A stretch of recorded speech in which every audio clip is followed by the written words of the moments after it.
Question number 16 में हमें percentage बताई गई है कार्बन की, हाइड्रोजन की और ऑक्सीजन की, और हमें एम्पिरिकल फार्मूला जो है वो फाइंड करना है। इसके सिर्फ दो स्टेप हैं।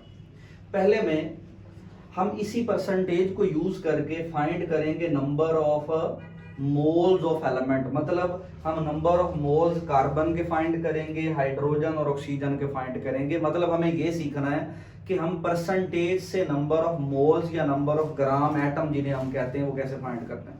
तो फार्मूला क्या है नंबर ऑफ मोल्स फाइंड करने का? फार्मूला ये है कि अगर परसेंटेज आपको गिवन है तो जिसकी परसेंटेज है उसी के एटॉमिक मास से डिवाइड कर देना। मेरे पास कार्बन की परसेंटेज है, कितनी है कार्बन की परसेंटेज?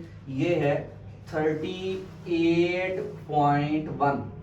तो मैं इसे इस परसेंटेज को डिवाइड कर दूं कार्बन के एटॉमिक मास से, तो यहां पे मेरे पास number of moles of carbon आ जाएंगे। कितने आएंगे? 3 number of moles of carbon find करने अगर हमने, तो हम कार्बन की परसेंटेज जो 38.7 है इसको डिवाइड करेंगे कार्बन के एटॉमिक मास।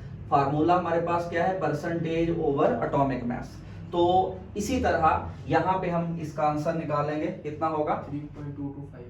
3.225।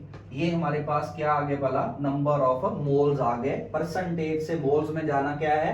परसेंटेज को एटॉमिक मास से डिवाइड। अब अगर मुझे हाइड्रोजन के निकालने हैं तो मैं हाइड्रोजन की लिखूंगा। यहाँ पे परसेंटेज क्या है? 9.7 डिवाइडेड बाय हाइड्रोजन का क्या होता है? 1.008। तो इसके भी नंबर ऑफ मोल्स आ जाएंगे या नंबर ऑफ ग्राम एटम्स आ जाएंगे 9.6।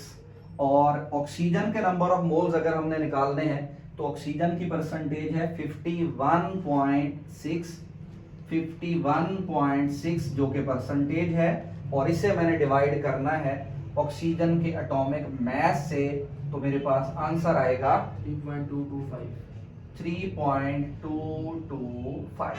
तो हमारे पास तीनों एटम, जिन तीनों की परसेंटेज हमें गिवन थी, उन तीनों के नंबर ऑफ मोल्स हमने निकाल लिए।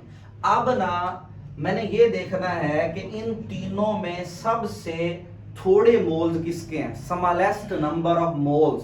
तो हमें अब फाइंड करनी है नंबर ऑफ मोल्स के बाद एटॉमिक रेशो फाइंड करनी हर एलिमेंट की। पहले नंबर ऑफ मोल्स निकालने हैं, दूसरा एटॉमिक रेशो फाइंड करनी।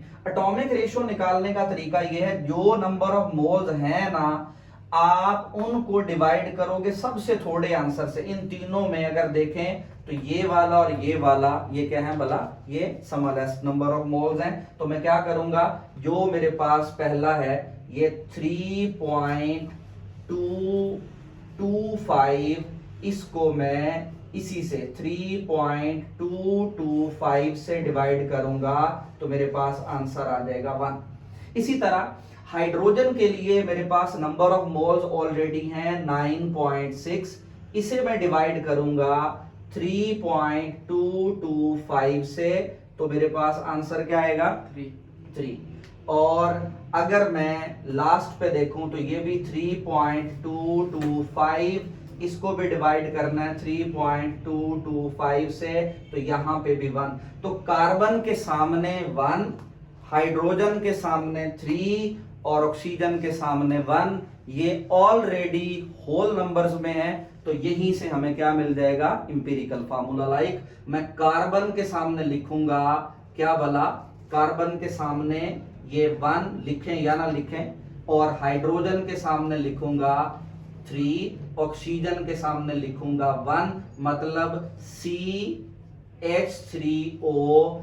ये अगर इस परसेंटेज को देख के मैं सॉल्व करूंगा तो मेरे पास इंपीरिकल फार्मूला आएगा। इसमें मैंने कहा सिर्फ दो चीजें आपने करनी है। परसेंटेज से चल के इंपीरिकल फार्मूला अगर फाइंड करना है तो पहले नंबर पे मोल्स फाइंड करें, और मोल्स निकालने का तरीका क्या है कि परसेंटेज ओवर एटॉमिक मास। तो तीनों की परसेंटेज और एटॉमिक मास आपको पता है, और जो मोल्स आए हैं उनमें देखना है सबसे थोड़े मोल्स कौन है, उन्हीं से डिवाइड करके। तो ये हमारे पास अगर होल नंबर्स हो तो इंपीरिकल फार्मूला।